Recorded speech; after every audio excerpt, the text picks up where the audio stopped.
question is, why did you choose that different path? Because when you showed up here, as you were saying, we were just on the cusp of beginning this world-class fixation. And we figured the thing to do was to be the next Chicago, the next New York. I can't say London because London was bombed out at the time. There really weren't too many European examples. But we certainly had a fixation with New York and to a lesser degree Chicago. And that was all about big, monstrous buildings, as you were saying, second-rate Manhattan. Why did you buck that trend? Why, in all these ways, your opposition to suburban sprawl, which today nobody's going to argue with you, but in 1970, that was a novel idea. Your idea about intensification, which again you just described here, why not? We have this natural virtue in Toronto where you can build up within these existing areas. It's almost like they decided back in the 1840s to set it up that way so that you could intensify the city without having to expand into these cul-de-sacs that are environmentally a disaster, among other things.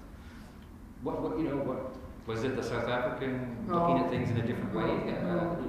Not South Africa, but from somewhere else. Was it coming from somewhere else at all? No, I don't think so. I think it really has to do with really the sense that human beings are gregarious animals. We need each other. The animation, the togetherness, and the ability to withdraw and to engage is what a city does for one. And it's interesting to see the patterns of how that works. Let me give you an analogous circumstance. You get, again, it's a question of the real social dynamic. I used to see student residences designed with all the bedrooms, and then a room at the end, a little bit bigger, was called the living room. It was always empty, but somebody's room was jammed.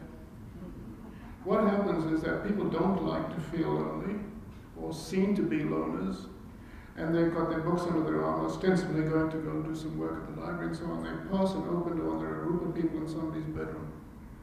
It looks congenial, they join it. It doesn't look like they're seeking friendship or companionship. The end of the room, just calling it a living room doesn't make it a living room. So I think that's a part of the dynamic.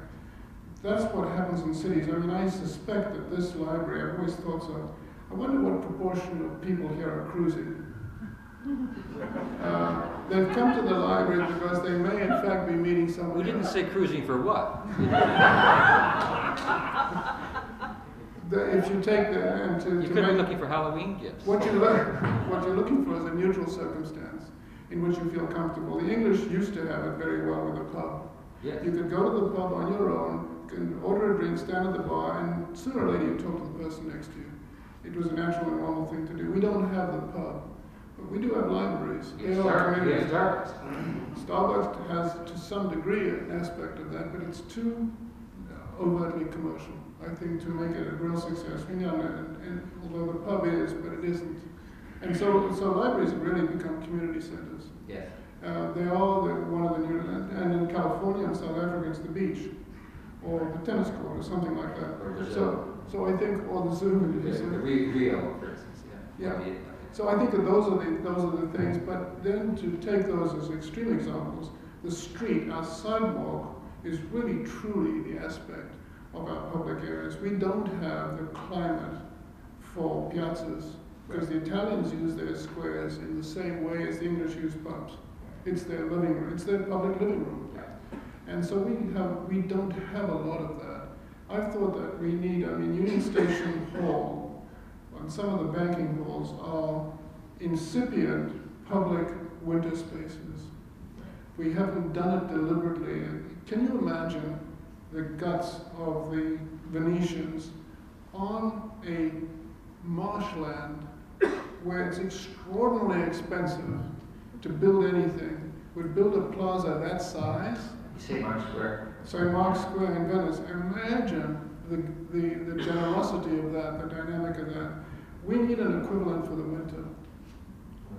And we've not done it. To some degree, if you look at the big banking halls, like the CIBC Hall or the TD Hall, they're the beginnings of a large public space, but it's private.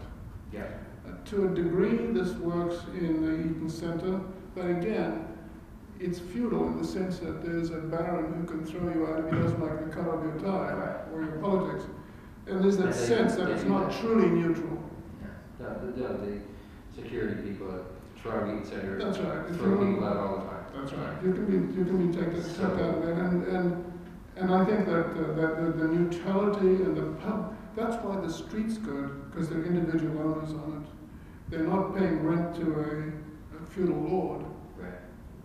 Just honor for me to finally meet you, and thank you so much for coming out to talk with your fellow Torontonians here, and best of luck with Russia. And with a wonderful masterpiece in St. Petersburg, which when I finally see it, I'll be thinking of Canada and Toronto. Thank you very much.